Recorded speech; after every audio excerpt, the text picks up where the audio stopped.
I was a big reader in elementary and middle school, and I feel like I read all the classics: Hunger Games, Percy Jackson, the Mortal Instruments series, Harry Potter. I was even a big Wattpad girl back in the day, specifically of Hunger Games fanfic, but for some reason, I never read Twilight.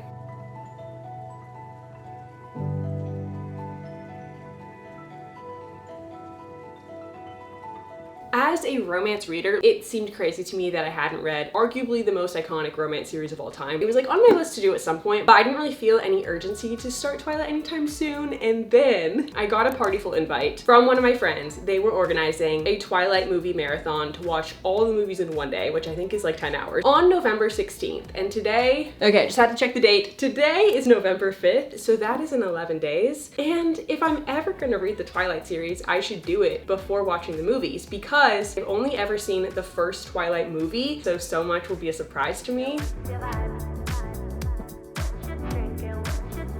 I know very little about the Twilight plot. What I do know: Edward, vampire; Jacob, werewolf. I personally remember being Team Jacob, but I think the only reason my 10-year-old brain was Team Jacob was because I thought he was hotter. So I'm curious as I read the book now if I will be Team Edward or Team Jacob, because I will now, as a 27-year-old, be judging on personality. I also remember thinking all of Edward's little vampire friends looked way too old to be in high school. I can remember little snippets of info, like there is a baseball scene, there is a like glistening in the sun something, but I just don't remember anything specific. And this video is gonna be spoiler free, so if you too have not read Twilight, no fear, I will not be spoiling anything minus the basic things that I probably just said that you probably also already know.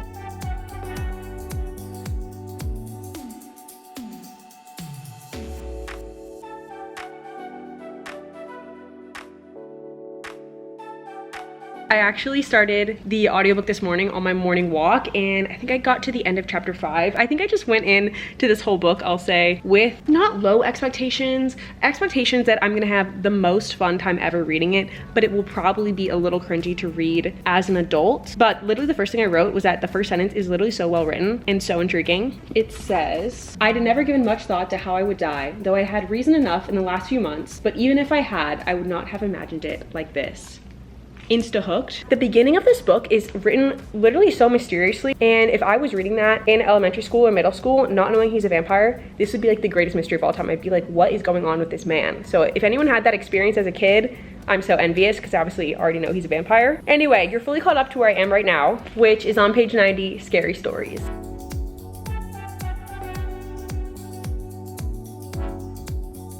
Jacob was just introduced. Okay, I must know, are you guys Team Jacob or Team Edward?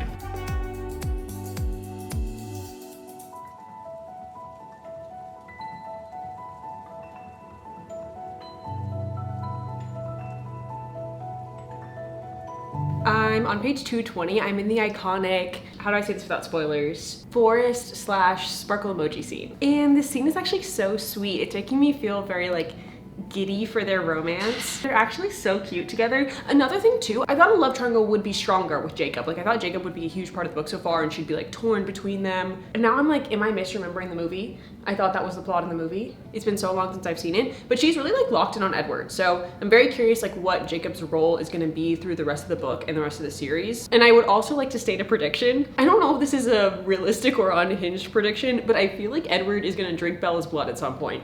I don't know if it'll be in a romantic way, a way that creates conflict, an oops way, I don't know, but I just feel like with the whole series, Vampire Human, it's gonna happen at some point. And I think now I'm gonna switch back to the audiobook and go on a walk. I feel like this book is great to listen to outside just because it's very atmospheric. Also, I was listening to the soundtrack while I was reading and I have the do-do-do stuck in my head, you know, the I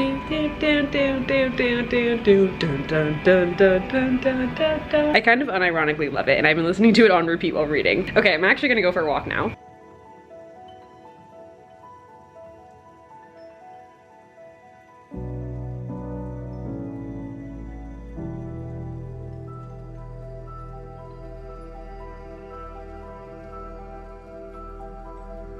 I love that Luca is my ultimate reading buddy. He always curls up and sits with me while I read. But one thing about having a little furry sidekick is it does mean cat hair gets everywhere. So when YONEISALL kindly sponsored today's video and sent me their pet air purifier, I was sold on testing it out. Mostly to save my reading nook from becoming a fur magnet. Let me start with the best part. It picks up pet fur really well. All those little tufts that Luca sheds nonstop, the purifier catches them before it even lands on my books or furniture. They say the dual intake improves hair absorption by 80%. It's easily my favorite feature since I spend so much time in this room with a shedding cat. Now let's talk about the bonus win, which is litter box odors. My bathroom, which is right next to my reading room, has smelled super bad ever since we moved in due to Luca's litter box. And I tried literally everything for months. I tried scented candles, fancy air fresheners. I even tried an old air purifier that I already had. Nothing worked. But once I moved the YONEISALL air purifier into the bathroom, I noticed a huge difference within an hour. The smell was gone. It turns out it has a triple layer filtration system that locks in odor, and it's 2 times more effective than regular purifiers. And can I also gush about how quiet it is? When I first plugged it in, I actually thought it was broken. I had to put my ear right up to it, and then I was like, oh no, it's just that quiet. It's so silent that I keep it on while I read, while I sleep, and I honestly forget that it's there. And Luca doesn't mind either. He can curl up right with me while it's next to him, and he doesn't mind at all. Plus, it's super easy to clean. I just wipe the hair collection area once a week, and swapping the filter is super simple when it's time. It also has a timer. I usually set it when I'm reading. So if you also struggle with pet odor, I highly recommend the YONEISALL pet air purifier. Their Black Friday sale is up right now. Their Amazon has up to 55% off or 20% off on their website with the code YONEISALL. Their deals end before December 1st, so you can click the link in my description to start shopping now.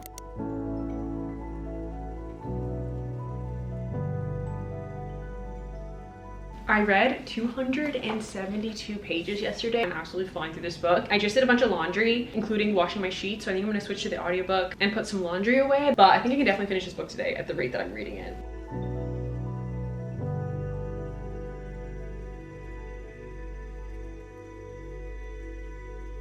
We're getting to the iconic baseball scene.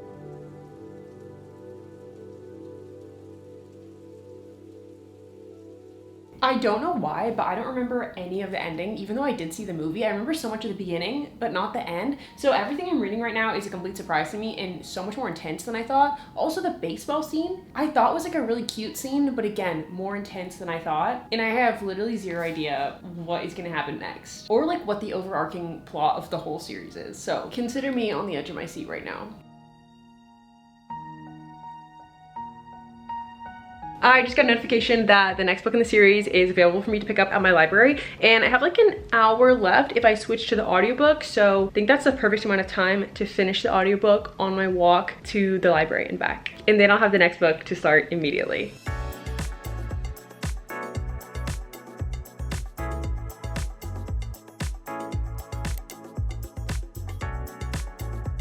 Last night I finished Twilight, and I've been really debating my final rating for this book. It's so hard to rate because on the one hand, if I had never heard of this book, just blindly picked it up today at 27 years old, I would probably give it 3 stars. Both of them together, like such an intense relationship for being 17. I don't know, some of those things like were just kind of like cracking me up, but also it's such a fun read. Like I flew through this book. I think I'm gonna say 3.5 stars overall, but this book definitely gave me that feeling of being in like 5th grade, 6th grade, 7th grade, where I was discovering kind of like the romance genre for the first time, and just that like giddy feeling of opening myself up to this whole new world of books. Reading this book just took me back to that like very specific time in my life.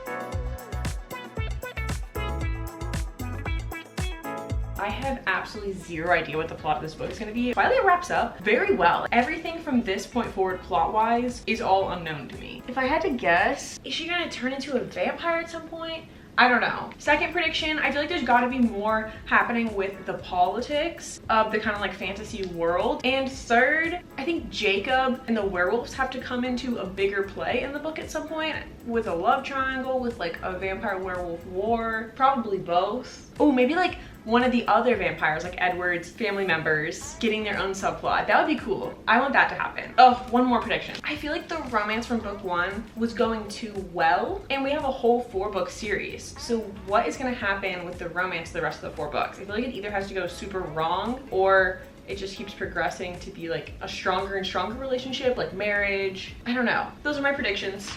Let's start New Moon. Oh my gosh.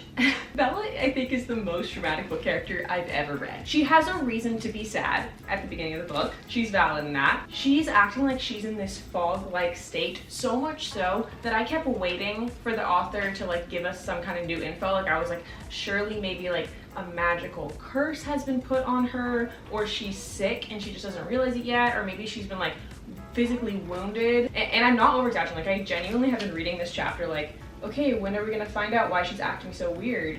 It's just sadness.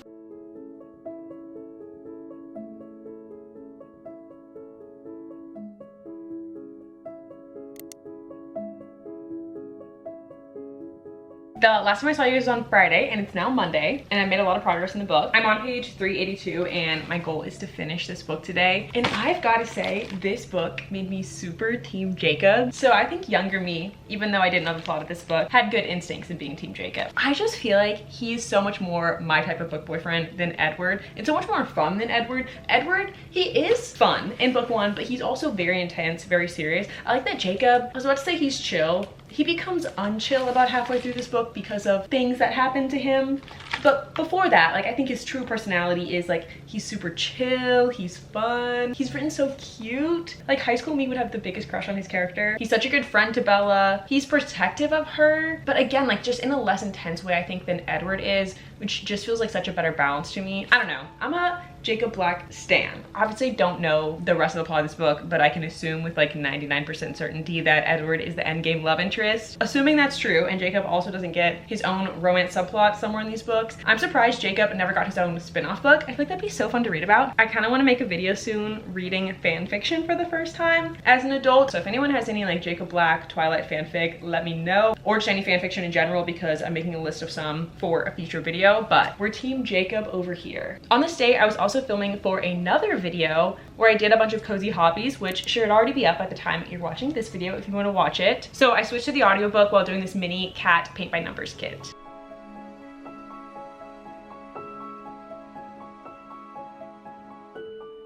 I'm almost on the book. I'm on page 522, and Twilight had like a very fast-paced ending, and this one does too, which I'm really enjoying. Got a little more into like the fantasy politics aspect, which I really like. One thing though that I've been thinking about is how much to read this book through me kind of reading it with my teen hat on, as if, you know, I was actually reading this when it came out, versus reading it with my adult hat on at 27. Bella's mental health in this book is so bad, and she never really kind of gets help, or it never really gets fully dealt with. Edward, he has some red flags in this book, if I'm being honest. I don't know if I was his #1 fan in this book. And their relationship does feel, I think, too intense for their age. And final adult me's takeaway is that Charlie, Bella's dad, is the only sane person in this entire book and in all of Forks. But then me, just suspending my disbelief, falling back into teen me, is loving the drama, is loving the intensity, still knows that Edward is low-key toxic, but in like the most chaotic, fun, unhinged way. And I think my final opinion is just both of those sides of my reaction are true at the same time. Like, it's chaotic, it's messy, it's unhinged. It is the ultimate teenage extreme, teenage angst, but that's also what makes it so entertaining and so addictive.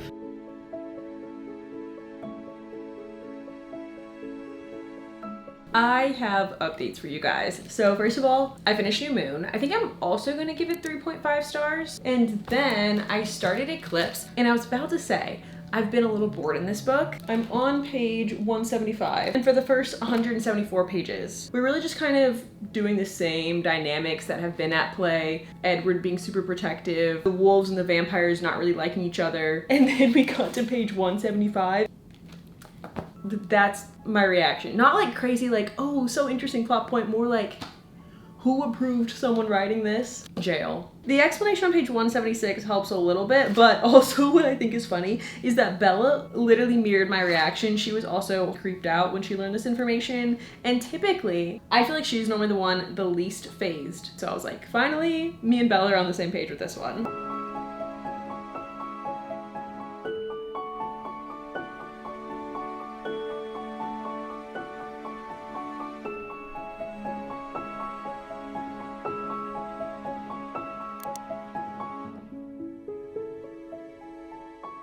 To be honest, it's not looking super great. I'm gonna finish all 4 books before the movie marathon in 2 days. I'm on page 326, but I definitely think I can finish this book before the marathon. And then I'll still read book 4 in this video, whether or not I finish it before I go see the movies. But where we are right now, we just got kind of a fun twist and more of the vampire fantasy conflict. I feel like Stephanie Meyer did create quite a cool world, so I love the idea of exploring it more, because so far the plot has been mostly just in Forks and mostly just with our main characters. We did get a little more expansion on the world in book 2. But yeah, I hope we keep fanning on the world, because I think that's one of my favorite things so far. And it is a very, very gloomy day outside, so I might go sit outside on my balcony and read, because gloomy weather, very reflective of Forks, Washington, where the book is set.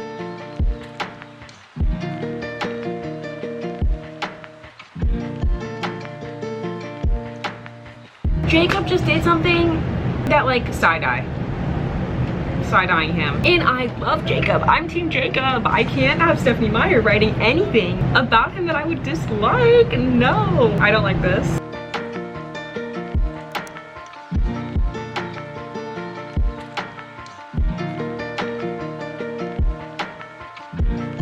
It's the next evening. It's another gloomy day outside. The sun is setting. I lit some candles. I'm playing a Twilight playlist, so the reading vibes are currently immaculate. And the movie marathon is tomorrow. I have just over 100 pages left, so definitely gonna be able to finish this book tonight, and then I'll have to read the 4th book after the movie marathon. And then I also just remembered something that I can't believe I forgot to update you guys on. It happened a few days ago. It happened the day where I think I got to page 175.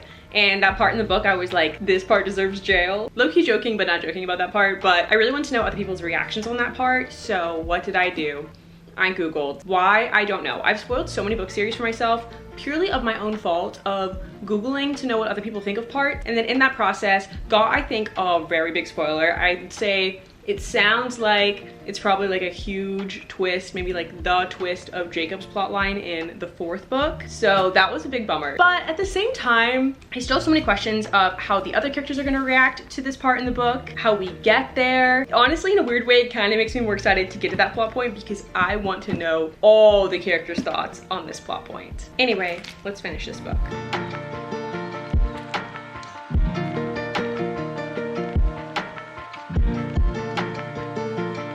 This part is honestly so sad. I'm on page 523 with Jacob. I literally just want to give him a hug. Ugh, I hate this love triangle for him.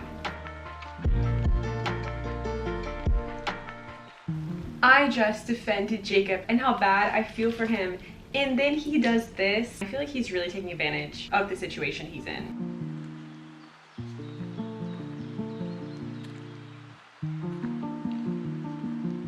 I finished Eclipse, and I think I'm gonna say 3 stars for this one. I don't know if I'm taking a teen vampire werewolf romantasy too seriously, but Edward and Jacob both kind of had different moments where I felt a little meh on them in this book specifically. Jacob definitely pushes Bella's boundaries, I would say, and then Edward is so overprotective that I think he always 100% has good intentions, but between those 2 things, between Jacob and Edward, I feel like it kind of removes Bella's agency. Like, who would Bella be if she didn't have 2 supernatural men pursuing her who think they know what's best for her? I feel like someone could write a dissertation on this. That's probably a way over dramatic statement, but I don't know. I feel like if I read this book as a teenager, I wouldn't have picked up on these dynamics at all. So I actually think it's very fascinating and interesting, and I'm getting a lot out of it as an adult, while also it is still like a silly, goofy, supernatural teen romantasy. But I think currently I'm Team Bella. And for the movie marathon tomorrow, we also all have to bring a Twilight inspired snack, and I had this idea to do popcorn trail mix, aka I would be calling it werewolf chow or like werewolf food. And I had this idea that I was so excited about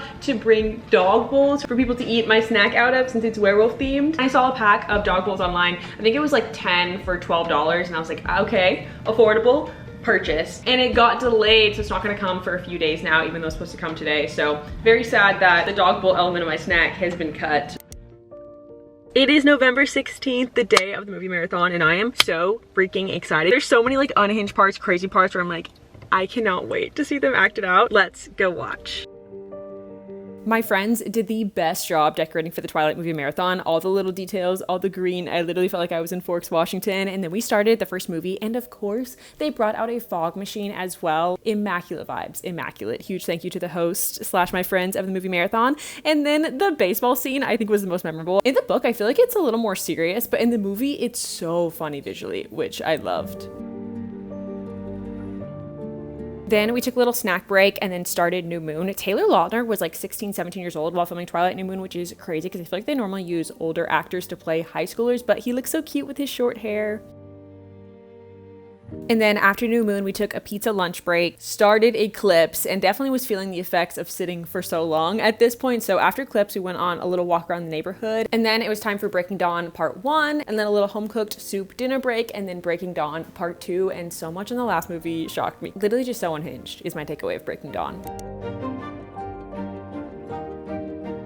I definitely feel even more fully bought into the Twilight universe and the Twilight fandom after watching the movies. And I feel like we're just cracking up and reacting all together the whole time, which was the best time. And then for my thoughts on the movies, I think the first movie was my favorite. I feel like it just has such a specific aesthetic that feels very vampire, very earthy. The baseball scene, seeing it in the movie is so funny. And then my thoughts for movie 2, Team Jacob, similar to my thoughts for book 2. I would probably be a vampire if I lived in this world just because I'm pale and probably my personality, but I wish that I was a werewolf if I lived in this universe because it just seems so fun to have like a built-in found family pack. What do you think you would be? And then in movie 3, you get a lot more action, which I like, at least towards the end. And then Breaking Dawn parts 1 and 2. So many plot points, I had no idea. So much shocked me and so much unhinged. I feel like that was my kind of overarching view of Breaking Dawn. Chaos, crazy. There's a character that's CGI and it just looks so creepy, and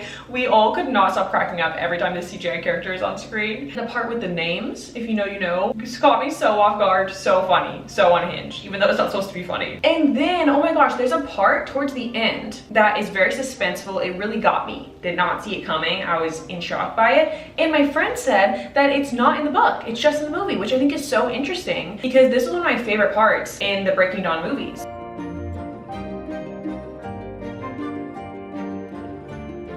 It is supposed to start raining. Oh, I think it's actually already drizzling a little bit. And I love bringing my white chair in front of these big windows when it rains. And I actually started Breaking Dawn a few days ago, and I think just under halfway through. I'm on page 329. And so far plot-wise, everything is pretty much all the same plot points that I know from the movie, except there was one plot point that I've read so far that was not in the movie. Edward asks Jacob to do something slash like, or more like tell Bella something that is just so unhinged, so out of pocket. Every single time there's a new unhinged plot point, it surprises me every time, and I don't know why. Because I feel like at this point I should just expect the unexpected, and it is just so continuously insane to me that Stephenie Meyer thought up this plot, wrote it down, and then millions of teens fell in love with it. Not because it's bad, just because some parts are so wild. It's just so funny to read as an adult, but I do know that teen me wouldn't have thought it was weird at all. Teen me would have just been like, oh yeah, this makes sense. And where we are right now, I'm loving because we actually get a little surprise POV in this book. I love this character, so I'm so excited to be in their POV.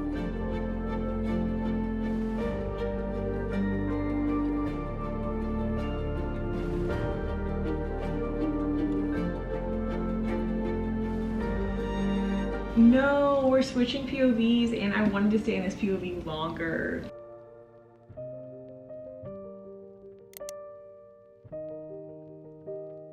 I'm on page 512, so definitely a lot of reading to do if I want to finish this book today. But I swear I cannot go to bed until I finish this book. That's my goal. And I'll say this generic to keep it spoiler free, but we are in the POV of a supernatural being, which I think is so, so cool because obviously, like, for example, in book 1, Bella, a human just finding out about the vampire werewolf world for the first time. So everything we know about vampire werewolves is just more information that's being told to Bella, but actually being in the head of somebody who is supernatural is so, so cool because not only do we know the information, but we know exactly what it feels like what their senses are like, how fast they move, what they smell, what they see.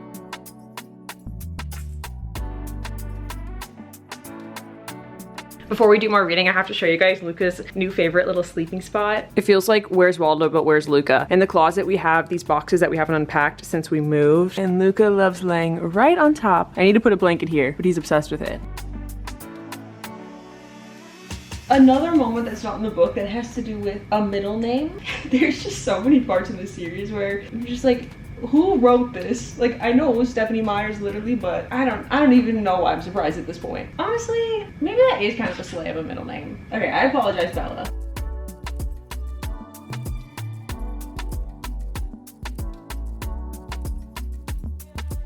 Right now in the book, we're meeting a bunch of different vampires, which is pretty cool to see how the other vampires operate and like what their different powers are. And I just switched to the audiobook and I'm doing some coloring. This is the picture I'm currently in the middle of. And then I saw this TikTok where this girl like cut a coloring picture in half and then she had her boyfriend do half and she did half. So I made Danny do that with me and this is our picture. And we couldn't see what the other person was coloring until we were done. This is the half I colored and then Danny did this half. I like how colorful his half is.